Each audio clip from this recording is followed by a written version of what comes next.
오늘 말씀 읽으시면서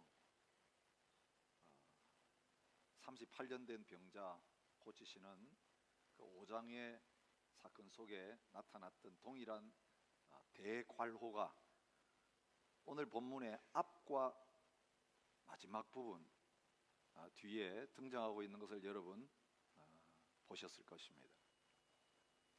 이 대괄호가 등장하는 것은요, 원래 이 요한복음이 기록되어질 때에 이 본문이 거기에 없었을 가능성이 많은 본문을 구분하기 위해서 그렇게 한 것입니다. 지금 우리가 가지고 있는 성경이 완성되기 위해서는 사실은 원본이 존재하지 않고 있기 때문에 이 원본을 보고 베껴 쓴, 그 당시에는 인쇄술이 발달하지 않았기 때문에 다 직접 사람의 손으로 썼습니다. 그래서 원본은 하나인데 많은 곳에 전달해서 읽도록 하기 위해서 다 손으로 사본을 만들었습니다. 그리고 어떤 경우는 사본에 또 사본을 만들어서 흩어져 있는 성도들이 이 복음서를 가지게 되었습니다. 지금은 원본이 남아있지 않고 사본들이 발굴이 되어져서 그 발굴되어진 사본들을 종합적으로 모아서 원본에 가장 가까운 그런 성경 말씀을 만들어낸 것입니다. 저희들은 그 원본에서 또 번역한 번역본의 말씀을 읽은 것입니다. 그런데 그 사본들 가운데 어떤 것이 더 원본에 가까운가를 결정하는 건 뭐겠습니까? 어떤 사본이 오래된 사본이냐, 거기에 따라 결정됩니다. 늦게 쓰여진 사본은 원래 오래된 것에서 또다시 옮겨 썼기 때문에 거기에 뭔가 실수가 있을 수 있고 거기에 뭔가 첨가되었을 가능성이 많습니다. 그런데 이 요한복음의 오래된 사본에는 오늘 우리가 읽은 말씀이 없어요. 대부분의 오래된 사본에 없어요. 나중에 쓰여진 사본에는 이 말씀이 들어있어요. 그래서 학자들이 이 사본을 쓰면서 나중된 사본에는 없다, 원래 처음 기록할 때는 없었을 가능성이 많다, 그것을 정직하게 읽는 독자들에게 알 수 있도록 하기 위해서 괄호를 친 것입니다. 그런 부분에서 여러분이 성경을 읽으실 때에 이 표가 왜 들어가 있는가, 기본적인 이런 지식들을 가지고 성경을 연구하는 것이 도움이 됩니다. 근데 여러분, 원래 원문에는 없었을 가능성이 많은 이 내용을 왜 여기에 넣었을까? 복음의 본질을 가장 잘 우리에게 설명해 주는 사건이기 때문에, 물론 여러분, 이 원문에 넣었다는 원래 사본이 없었다는 게 이 사건이 없었던 사건인데 만들어냈다는 이야기는 아닙니다. 예수님이 하신 수많은 일들이 있지만 요한이 기록했잖아요. 이걸 다 쓰려고 하면 책이 부족하다. 그 중에 가장 핵심적인 사건만 추려서 여기 기록했다. 요한복음 20장 마지막에 그렇게 설명하고 있습니다. 그런데 예수님이 행하신 구전으로 사람들에게 알려졌던 그 사건 중에서 이 요한복음의 핵심과 가장 가까운 사건이기 때문에 나중에 예수님을 따라다녔던 사람들이 이 사건을 기억하고 이 성경 속에 후대에 첨가시켰을 가능성이 많은 것입니다. 여러분, 오늘 이 말씀이야말로 저와 여러분에게 참된 복음이 뭔가를 가장 잘 보여주고 있는 사건이라고 할 수 있습니다. 예수님 당시에 사람들에게 죄인이라고 낙인을 찍힌 무리들이 있었습니다. 남자들은 주로 세리들이었습니다. 부정 축제하고 민족 반역하면서 로마에 붙어서 살아가는 세리들,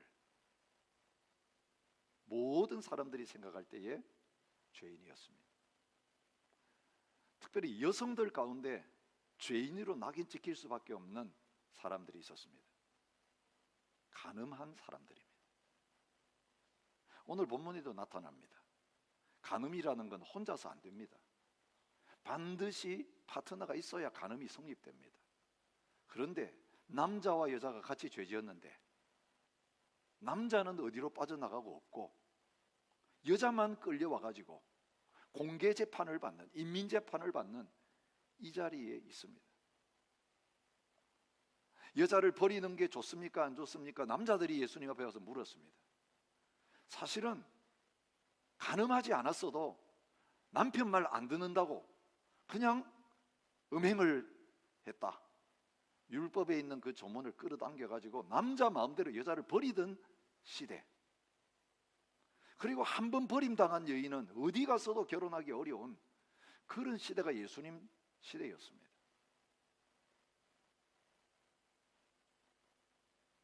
가장 비참한 여인입니다.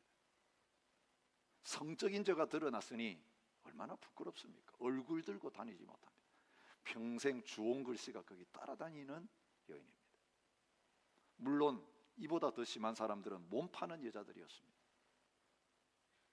그런데 성경은 예수님 주위에 세리들이 있었고 이런 죄인들이 있었다. 아니, 의도적으로 예수님께서 이런 사람들을 찾아가셔서 친구가 되어주셨다라고 하는 것을 보여주고 있습니다. 도덕적으로 손가락질 당하고 지탄 당할 일을 주님이 하신 것입니다. 더더구나 그 당시에 유대 종교, 겉으로 드러나는 경건, 겉으로 드러나는 거룩하고 의로운 삶을 강조했습니다. 부정 탈까봐 손을 안 씻고는 음식을 안 먹고 그릇도 깨끗하게 씻어서 먹는 그 정도로 거룩 강조하던 시대인데 예수님이 오셔가지고 걸어가셨던 길은 그들이 걸어가는 길과는 정반대의 길을 걸어간 것입니다. 그래서 율법과 복음은 함께 할 수 없는 것입니다. 율법과 복음은 같이 믹스시킬 수 없을 정도로 분명하게 다른 것을 특별히 요한복음을 통해서, 특별히 여인을 예수님이 만나주신 사건을 통해서 보여주고 계십니다. 서기관과 바리새인들, 그 당시 종교 지도자들이었습니다. 그들이 율법주의로 유대 종교를 이끌고 있었습니다. 그 율법 종교, 유대주의의 관점에서 보면 그 서기관과 바리새인들이 칼자루를 잡고 있는 사람입니다. 그들이 주연입니다. 그리고 이런 죄인들은 엑스트라입니다. 그 모습으로 예수님을 찾아왔습니다. 이 배경이 어떻습니까? 명절 다음 날, 그 명절이 어떤 명절인지는 이번 주간 말씀 묵상하신 분은 알아야 됩니다. 무슨 명절입니까? 초막절입니다. 어제 말씀 묵상에 초막절 그 끝날에 누구든지 목마르든 내게로 와서 마시라, 배에서 생수의 강이 솟아난다고 하셨습니다. 이제 명절이 끝났습니다. 그런데 예수님은 성전을 안 떠나가셨습니다. 감람산에서 노숙하신 다음에는 다음 날 성전에 들어오셨습니다. 그리고 전날 말씀하셨던 것과 마찬가지로 사람들에게 하나님의 말씀을 가르치기 시작하십니다. 사실은 예수님이 성전의 주인이십니다. 예수님이 예루살렘의 주인이십니다. 예수님이 이스라엘 민족과 유대인의 주인이십니다. 예수님이 하늘과 땅의 주인이십니다. 그런데 예수님 오셨을 때에 주인 노릇하는 사람들이 바로 서기관 바리새인들이었습니다. 대제사장들이었습니다. 그들은 성전 예배 독점권을 가지고 있었습니다. 그들의 허가받지 않으면 제물도 하나님 앞에 드릴 수 없었습니다. 그들의 허가받지 않으면 하나님 앞에 세금 내는 것도 할 수가 없었습니다. 그걸 가지고 막대한 이익을 챙기고 있었습니다. 그들의 허락 없이는 아무나 성전에서 말할 수가 없었습니다. 그들이 주인이었습니다. 그래서 예수님이 말씀 전하는 데 들어와 가지고는 말씀을 방해했습니다. 이게 설교 방해 사건입니다. 한참 말씀 전하고 계시는데 그들이 뛰어들어와 가지고 이 여자를 끌고 와 가지고 무리들 데리고 와 가지고 이 이슈를 예수님 앞에 내놓고 당신의 생각은 무엇입니까? 알고 싶습니다. 예수님을 시험했다라고 오늘 성경이 말하고 있습니다.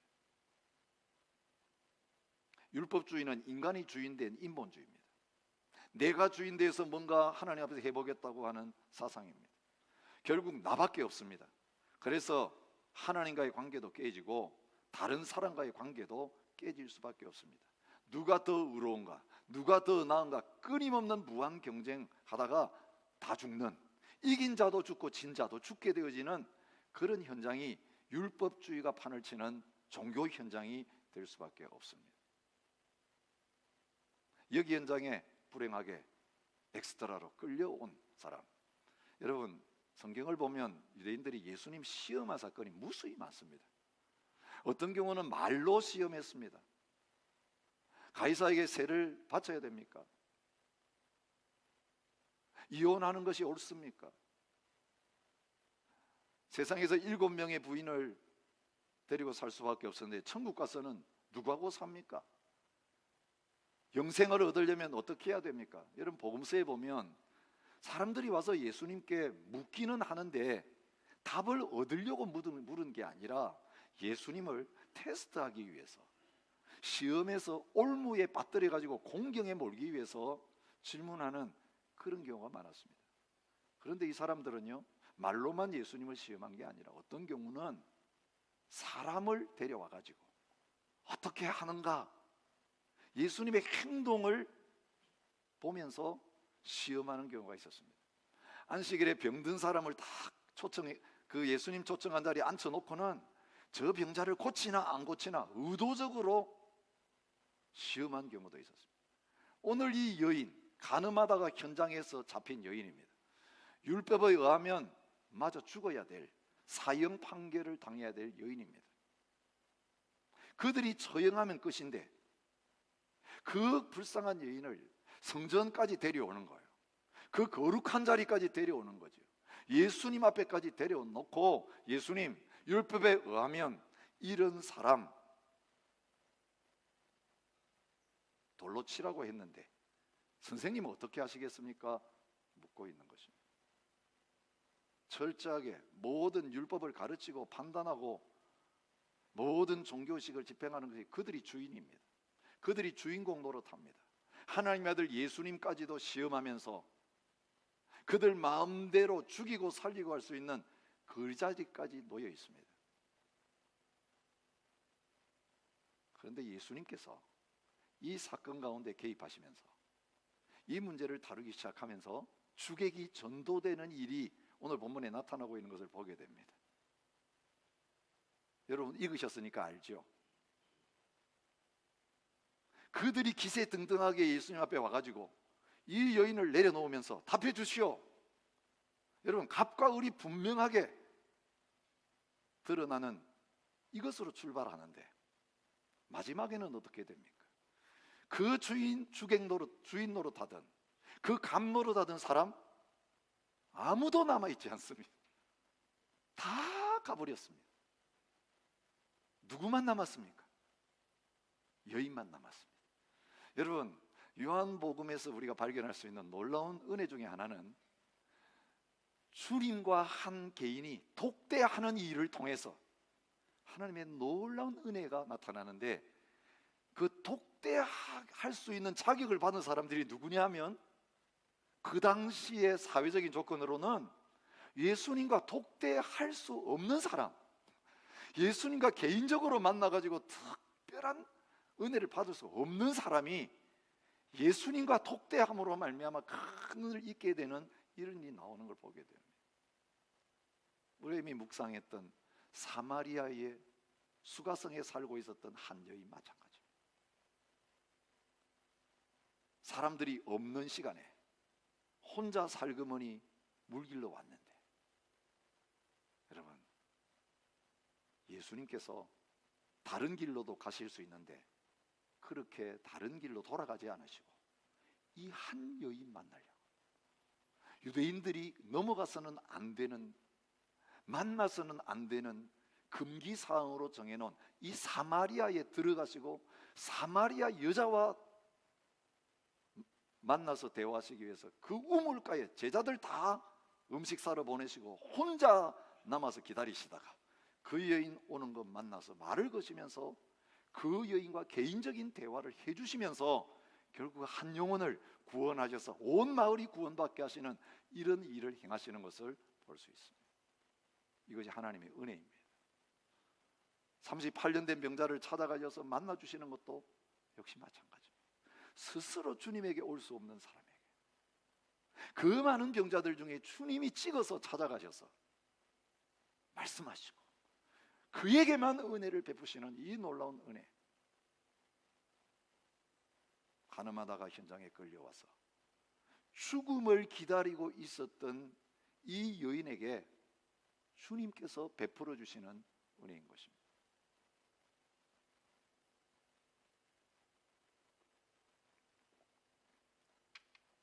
오늘 이 예배 자리에 조연으로, 엑스트라로, 게스트로 그저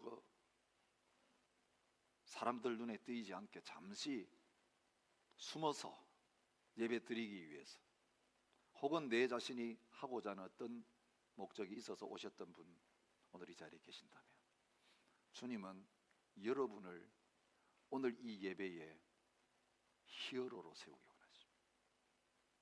목사가 히어로 아닙니다. 기도하시는 분이 히어로 아닙니다. 나와서 섬기시는 분들이 히어로 아니에요. 남이 은혜 받는 거 중요하지 않습니다. 남이 어떻게 변화되는 거 중요하지 않습니다. 늘 여러분은 신앙생활 하면서 혹은 세상에서 그렇게 엑스트라 취급받았어요. 나 같은 게 뭐, 어쩌면 이제는 세상도 신앙도 교회도 희망 없다, 포기하는 자리에 계신 분이 있을지 모르겠습니다. 주님 이 시간 이 말씀을 통해서 바로 여러분을 중앙에 세우기 원하십니다. 피하고 싶었던 자리, 그 중앙에 끌려나가는 것이 죽는 것처럼 생각되었는데 이제는 할 수 없이 그 중앙에 설 수밖에 없게 하시고 예수님을 피하여 도망갈 수 없는 그 자리에 놓여 있게 하셨어요. 드디어 예수님을 만날 수밖에 없는, 복음과 내가 직면하고 십자가와 내가 직면하는 그 자리에 여러분 세우기를 원하십니다. 십자가 피해갈 수 없습니다. 주님의 은혜를 이제 피해갈 수 없어요. 때가 됐습니다. 이제는 벗고 나오셔야 됩니다. 숨어 있을 수 없습니다. 주님은 그럴 수밖에 없는 환경으로 여러분들을 몰고 계십니다. 이제는 드러나야 될 거 다 드러나게 만드셨어요. 그동안은 좀 숨어 있어서 숨길 수 있었는데, 남들이 내 모습이 이런 줄 몰랐는데 그런 사람이었어? 그게 그 사람의 실체였어? 숨겨왔던 내 정체 다 드러나고 이제는 벌거벗은 모습으로 하나님과 사람 앞에 덜렁 부끄럽게 사람들 보는 시선 그 중심에 설 수밖에 없게 하셨습니까? 지금이야말로 은혜 받을 만한 때예요. 지금이야말로 구원에 따르는 사실을 여러분 기억하셨으면 좋겠습니다. 여러분 아시죠? 병이 증세가 나타나고 드러나야 그때부터 제대로 된 치료가 시작됩니다. 병을 가지고 있는데도 증세가 나타나면 내가 환자인 줄 모릅니다. 병자라는 사실 모르니까 건강한 사람처럼 마음대로 먹고 마음대로 삽니다. 그게 병을 점점 크게 만듭니다. 근데 감사한 것은 그 병이 이제 심각해지면 속에 숨어 있는 게 아니라 증세를 나타내기 시작합니다. 그제서야 의사 찾아갑니다. 물론 어떤 분은요, 정기검진을 회피하는 분들도 봤습니다. 의사의 진단 소리가 겁나서 결과 보러 오라 그럴 때 무슨 소리 할까 겁나서 아예 진단을 안 받으러 다니는 그런 분들, 어리석기 짝이 없는 분입니다. 숨어 있는 것이 드러나야 그때부터 그 드러난 부분들을 가지고 정확하게 처방을 하면서 약 먹어야 될 사람 약 먹고 수술 받아야 될 사람 수술 받으면서 여러분 치료의 과정 가운데 나타나는 거예요. 오늘 우리 영적인 변화가 없는 이유는 다른 데 있지 않습니다. 내가 죄인인데, 죽을 죄인인데, 내 영적 문제가 그저 한번 주님 앞에 예배드리고 눈물 한번 흘리고 회개하면 끝날 문제가 아니라 죽느냐 사느냐 내 삶의 전부가 걸려있는 그 자리에 내가 지금 서 있는 죄인인데, 죄인인 걸 모르는 데 문제가 있습니다. 그래서 드러난 다른 사람들의 죄를 걱정하고 있는 거예요. 저 사람은 분명히 죽을 죄인 맞습니다. 그러나 나는 죽을 죄인은 아닙니다. 그저 한 대 맞고 끝날 죄인입니다. 이렇게 생각하는 게 문제가 있는 거예요. 왜 그럴까요? 드러난 폭로된 죄인이냐, 아직까지 진단을 안 받아서 그렇지 드러나지 않은 숨은 죄인이나의 차이뿐입니다. 하나님 눈으로 볼 때는 똑같습니다. 전혀 차이 없습니다. 초기냐 말기냐 아무 차이 없습니다. 똑같은 병자입니다. 그 병 놔두면 죽습니다. 치료 안 하면 죽습니다. 똑같습니다. 그래서 주님이 우리를 그 마지막 심판의 자리 가서 지옥 가는 그 자리까지 가기 전에 아직 살아있을 때에, 아직 멀쩡할 때에 회개할 수 있는 기회를 주시고 회개하도록 하기 위해서 찾아오셔서 그 문제를 들춰내시는 것입니다. 여러분, 이 한 여인을 중앙에 세우셔서 주님이 죽을 여인을 살려주시는 것을 봅니다. 나도 너를 정죄하지 아니한다. 여러분, 돌 맞아 죽어야 될 여인을 제 발로 살아서 돌아가게 하셨습니다. 용서만 해주신 게 아니라 가서 다시는 죄를 짓지 말라, 제2의 인생 살아갈 수 있는 기회를 허락해 주십니다.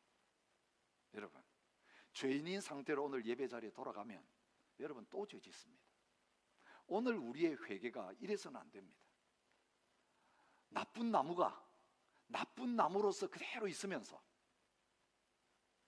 나쁜 열매가 맺힌 것만 가지고 와가지고 주님, 이 나쁜 열매가 또 맺혔네요. 이 열매 좀 처리해 주세요. 이 열매 보혈로 씻어주세요. 이 열매 예수님의 이름으로 다 없애주세요. 그리고 주님은 그 열매를 치료해 주십니다. 받아주십니다. 그래, 내가 처리할게, 책임질게, 너 걱정하지 말라. 그런데 나쁜 열매는 처리했는데 나쁜 나무는 하나도 안 바뀐 채 또 돌아가서 물 주고 들어가서 거름 주니까 또 열매가 맺혔습니다. 여러분, 어떤 나쁜 나무는요, 아예 물도 안 주고 거름도 안 줘가지고 싹도 안 나고 나쁜 열매도 안 맺히는 경우가 있어요. 그래서 다른 사람들 볼 때 참 좋은 나무구나 기대합니다. 열매가 나쁜 게 주렁주렁 열린 나무는 아예 나쁜 나무로 낙인이 찍혔어요. 근데 여러분 아세요? 나쁜 나무는 싹이 피고 열매가 맺힐 수 있는 조건만 되면 계속 나쁜 열매를 맺을 수밖에 없다는 거예요. 열매가 맺혔냐 안 맺혔냐의 차이일 뿐이지 본질상 차이가 아무것도 없습니다. 오늘 신앙의 문제는 드러난 죄 처리하는 거 아니에요. 여러분, 세상의 법은 그렇습니다. 죄가 실행돼야 재판받고 실행된 죄만이 벌을 받습니다. 그래서 나 죄 안 드러났다, 행동으로 아직 안 나타났다, 그러면 법의 심판을 받을 이유가 없습니다. 우리가 아무리 죽일 생각을 품었어도 행동으로 옮기지 않으면 죄 안 됩니다. 그러나 하나님의 법정에서는 너희가 미워하면 살인했다, 음욕을 품었으면 간음한 거라고 말합니다. 여러분, 마음이 문제입니다. 욕심이 잉태한 즉 죄를 낳고 죄가 장성하면 사망을 낳는다고 했어요. 그러면 온갖 더러운 욕심이 가득 차 있으면서 아직 그걸 말을 안 했고 행동으로 안 옮겼다는 것 때문에 오늘 우리는 그걸, 사실 너무 순진한 분들이 죄를 잘 짓는 분들이에요. 위장술이 뛰어나지 않은 분이 탄론하는 분이에요. 그래서 그냥 내뱉고 행동으로 그냥 옮겨버렸기 때문에 큰 죄인 취급을 받고 나는 똑같은데, 하나님이 똑같은데 그렇지 않은 것 때문에 그렇지 않은 척, 나는 저 수술대에 올라갈 필요도 없고 나는 저 약을 먹을 필요도 없다고 하면서 여러분을 위해서 준비한 약이 있고 여러분을 위해서 지금 수술대에 올라오라고 하시는데 다른 사람 다 올려보내고 그들은 빨리 드러났기 때문에 빨리 나아서 떠나가는데 여러분은 계속 교회에 오고 예배 참여하면서도 아무것도 안 바뀌는 자리에서 멀쩡한 신앙생활을 하고 있는 자리에 있을 수 있다. 이게 바리새인들의 모습이었습니다. 이게 율법주의자들의 모습이었습니다. 거룩한 옷을 입고 금식하면서 선생님 존경받으면서 말씀 가르치는 자리에 서 있고 지도자 노릇하면서 지옥 가고 있었던 거예요. 그런데 공개적인 세리 죄인들은 죄가 드러났기 때문에 예수님의 복음 앞에 저요, 제가 먼저 이 은혜가 필요합니다, 손들고 나와서 구원받는 자리, 천국의 앞자리에 서게 되는 은혜를 받게 된 것입니다. 빛으로 여러분 찾아오실 때 도망가지 마시기 바랍니다. 오늘 이 예배의 시간이, 아니 우리가 드리는 예배 시간마다 주님의 밝은 빛과 임재 앞에서 우리의 숨은 생각과 우리의 본질과 실체가 낱낱이 까발려져서 얼굴을 들 수 없는, 가슴을 찌르는 하나님의 말씀 앞에서 이제는 피할 수 없는 그 마음으로 주님 앞에 나오시는 저와 여러분이 되실 수 있기를 축복합니다. 그런데 서기관과 바리새인들은 숨어있던 죄를 밝혀내고 그 죄 지은 사람 주님 앞에 데려오는 역할까지는 할 수 있었지만 이 여자가 다시는 죄를 안 범하는 거룩한 여인이 될 수 있도록 만들지는 못한 거예요. 율법주의의 한계가 여기입니다. 여러분, 율법이 없으면 죄가 안 되는 거예요. 간통죄가 없어지면 간통을 해도 죄가 아닙니다. 이제 경찰에 고소할 수도 없고요, 재판 받게 할 수도 없어요. 그래서 요즘 한국에서는 재미있는 일이 일어납니다.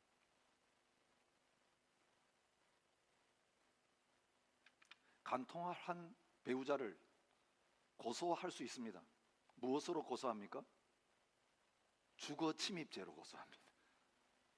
그것도 집에 와서, 자기 집에 데려와서 죄를 지었을 경우만 주거 침입죄예요. 다른 곳에서 죄를 범해서는 죄가 안 돼요. 얼마나 우스운 일입니까?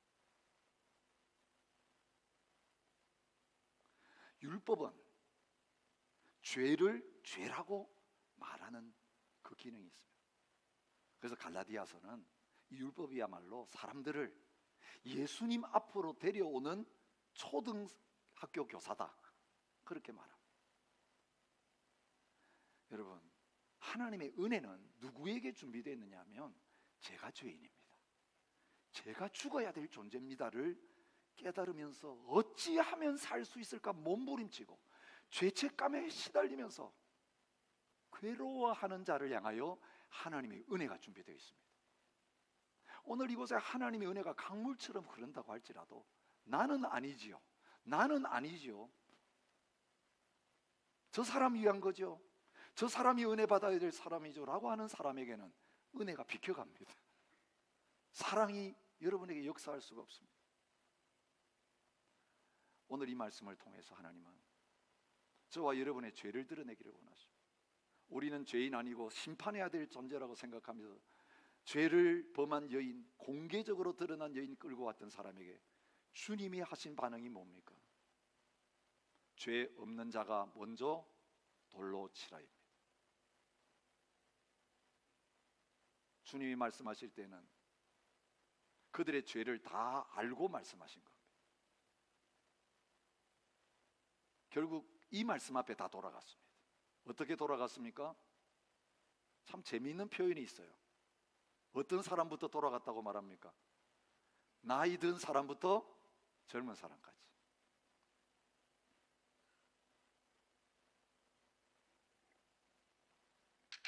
세상에 오래 살았다는 건 뭘 의미합니까? 열매 많이 맺었다는 겁니다. 세상에 산 지 얼마 안 됐다는 건 아직 열매를 많이 안 맺었어요. 부모 여러분, 자녀들 그렇게 야단치지 마세요. 걔들이 몇 살 됐다고 회개하라고 막 윽박지르고 천부의 의지 없어서 손들고 옵니다. 뭐 손들고 올 죄가 있습니까? 모태신앙에서 자란 애들요, 그렇게 공개적으로 회개하라 그러면 제일 고민스러운 시간이에요. 저희 딸이 그랬어요. 무슨 찬양 집회 가가지고 이제 주님 만났는데요, 막 회개시키고 막 쓰라 그러고 하는데 걔가 고민한 건 쓸 죄가 별로 없어가지고 막 쓰기는 써야 되겠는데 목사 딸로 자라가지고 걔는 모범생이거든요.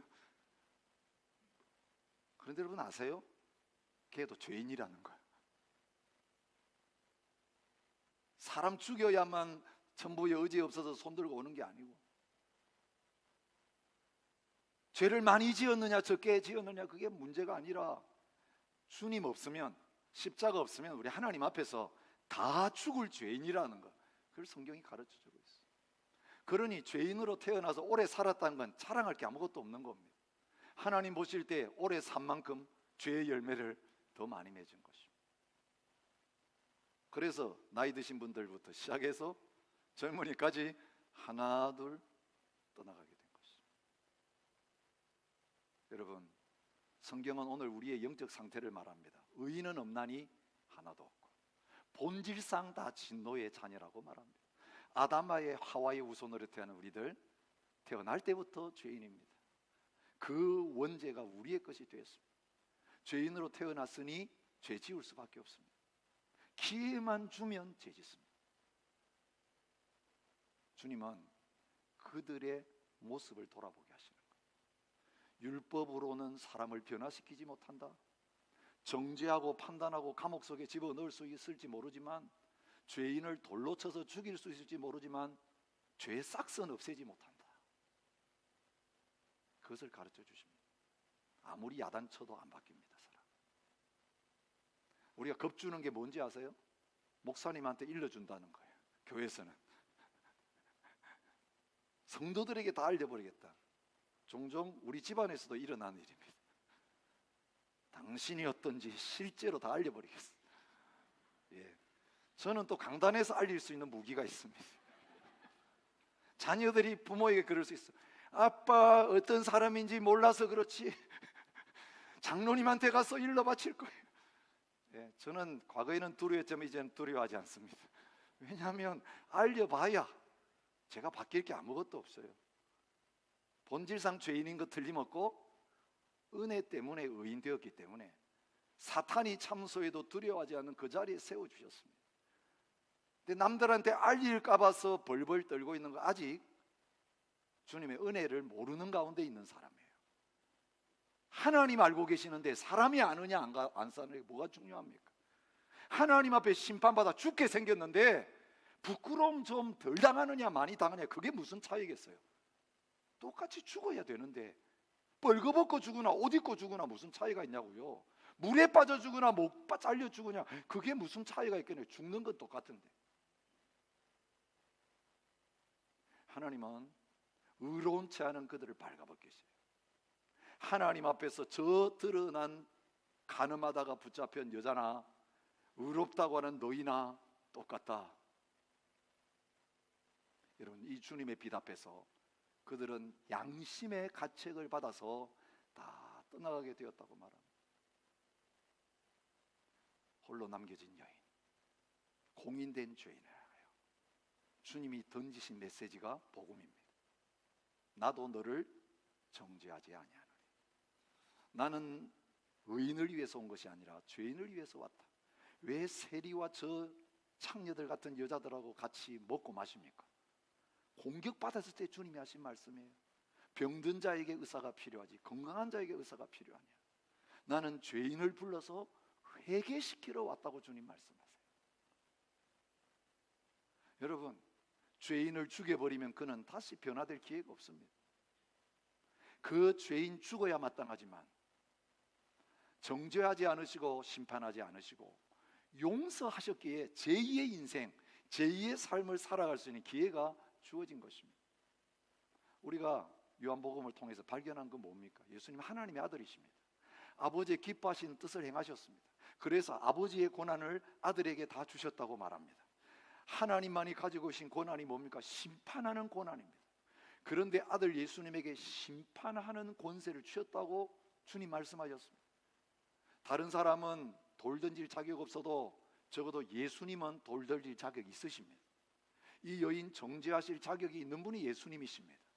그런데 재판하실 자격, 정죄하실 자격이 있는 예수님이 그렇게 하지 않으시고 정죄하지 않는다고 용서를 선포하셨습니다.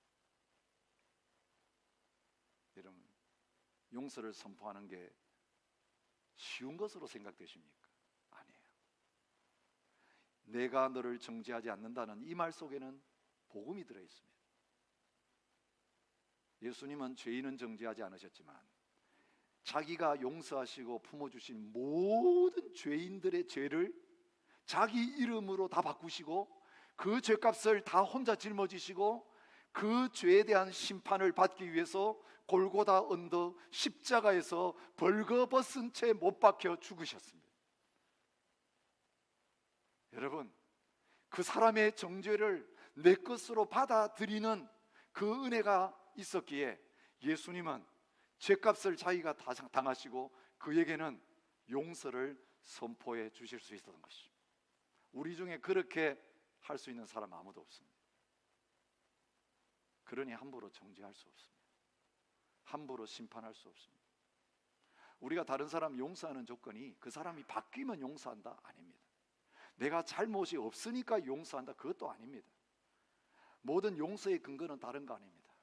예수님이 나의 죄를 위해 죽으신 것처럼 그 사람의 죄를 위해서도 십자가에 죽으셨으니, 예수님이 심판과 정죄를 다 받으셨으니 그는 심판받을 죄가 남아있지 않다는 것입니다. 주님이 우리를 그렇게 보십니다. 너에게는 죄가 없다, 심판은 없다, 정죄는 없다. 오늘 우리가 예배할 때마다 이 놀라운 은혜가 십자가 앞에 나와서 내가 죄인입니다 고백하고 그 십자가의 은혜를 붙드는 자에게 주어지는 것입니다. 오늘 저와 여러분 하나님 앞에서 완전하지 않습니다. 그런데 용서해 주셨습니다. 십자가에서 대신 우리를 위해 죽어 주셨습니다. 우리가 받아야 될 정죄를 대신 다 당하셨습니다. 그리고 우리에게 은혜를 주십니다. 가서 다시는 죄를 범하지 말라. 여러분, 믿음은요, 내가 안 바뀐 채 계속 죄 공장에서 생산되는 물건만 주님 앞에 와서 잘못된 물건 바꿔달라고 하는 게 아니에요. 십자가 다음에 부활이 있어요. 이제는 내 안에 들어오셔서 나의 생명이 되시고 나의 존재가 되시고 나의 모든 삶의 주인이 되시는 그 예수님 모시고 살면 가서 죄 가운데 빠져서 계속 습관적인 죄악을 범하는 그 일들이 불가능해지는 거예요. 여러분, 예수 믿고 나면 일어난 일이 이런 거예요. 전에는 죄를 즐기는 게 좋았어요. 죄 짓는 게 기뻤어요. 그런데 죄의 유혹은 있어서 죄를 범하게 되는데 예수님이 내 삶의 주인으로 오신 다음에는 죄를 범하면 양심의 고통이 와요. 죄를 범하면 그게 기쁘지를 않아요. 죄를 범하면 기쁨이 사라져요. 평강이 떠나가요. 그래서 오래 갈 수가 없어요. 회개하고 토해내지 않으면 안 되는 자리에 서게 되는 거예요. 주님이 우리 속에 들어오셔서 우리의 주인이 되시면 주님이 기뻐하시는 것을 우리도 기뻐하고 주님이 좋아하시는 거 우리도 좋아하고, 그래서 죄를 싫어하고 죄를 미워하고 선을 기뻐하고 선을 행하는 자리로 나아가서 하나님의 뜻을 이루고 주님을 닮아가는 그런 자리에 서게 된다는 것입니다. 이것이 변화입니다. 심판과 정죄가 사람을 못 바꿉니다. 심판과 정죄는 예수님 앞으로 오게 만드는 교사 역할은 할 수 있지만 주님 앞에 심판과 정죄당에 끌려온 자를 향하여 주님은 심판하지 않으시고, 내가 온 것은 심판하기 위해서 온 것이 아니라 구원하기 위해서 왔다, 죽을 자를 살리려고 왔다, 죽을 죄인을 향하여 십자가의 사랑과 은혜를 주심으로 말미암아 죽을 죄인이 의인되게 하셔서 의로운 삶을 살아가는 그 복된 자리에 서게 만들어 주시는 것입니다. 오늘 저와 여러분이 주님 앞에 그 은혜를 필요로 하며 목마른 마음으로 배고픈 마음으로 나아가는 가운데서 나도 너를 정죄하지 아니하노니 가서 다시는 죄를 범하지 말라. 너 혼자 가면 죄 지을 수밖에 없어. 그러니 이제 혼자 다니면서 죄 지지 않도록 내 떠나지 않고 너하고 같이 갈 거야. 같이 가자. 같이 살자. 말씀하십니다. 아무리 얼굴이 두꺼운 사람이라도요, 제가 여러분 집에 들어가서 같이 살면 바뀔걸요? 함부로 말 못할걸요? 근데 주님이 계시는데, 주님 나와 함께 계십니다, 말은 잘하죠. 실제적으로 주님을 통해서만이 여러분이 주님이 기뻐하시는 말을 할 수 있고, 그 죄인에게 돌 안 던지고 야단 안 치고 은혜를 베풀 수 있어요. 자녀들에게 그렇게 할 수 있고, 배우자에게 그렇게 할 수 있고, 나의 등에 칼을 꽂은 사람에게도 주님이라면 그렇게 안 하시죠. 욕하지 않으시죠. 수근수근 소문 안 퍼뜨리죠. 나도 당신을 용서합니다. 나도 당신을 축복합니다. 주님이 말씀하신 것처럼 말하고, 주님이 섬겨주신 것처럼 떡 필요한 사람에게 떡 주고, 목마른 사람에게 물 주는 그런 삶을 예수님을 통해서 살아낼 수 있는 것입니다. 오늘 회개하는 자에게 주시는 은혜, 그거예요. 주님이 오시면 바뀝니다. 은혜가 우리를 바꿉니다. 존재가 바뀌어야 삶이 바뀌지요. 존재를 바꾸는 회개가 필요한 거예요. 적당히 종교 흉내 내고 교회 왔다 갔다 한다고 되는 거 아니에요. 세례 받았다고 되는 거 아니에요. 성령이 오셔서 우리 자신을 복음으로 바꾸실 때에 우리는 이제 새로운 사람이 된 것입니다. 그리스도 안에 있는 자에게는 새로운 피조물 되는 은혜 주셨고, 이전 것은 다 지나가게 될 것입니다. 오늘 이 시간이 예수 그리스도로 말미암아 그 변화의 은혜를 경험하는 시간이 되시기를 축복합니다. 이 주님 앞으로 우리 함께 일어나셔서 찬양하며 기도하며 나갔으면 좋겠습니다. 주님, 저와 독대해 주시기 원합니다. 저를 찾아와 주시고 만나 주시는 이 시간이 되기를 원합니다. 여러분, 피하여 가려고 하지 마십시오. 주님, 여러분과 함께 하기를 원하시고, 여러분의 인생의 주인이 되기를 원하시면서, 여러분이 이제는 주역인 삶을 펼쳐가기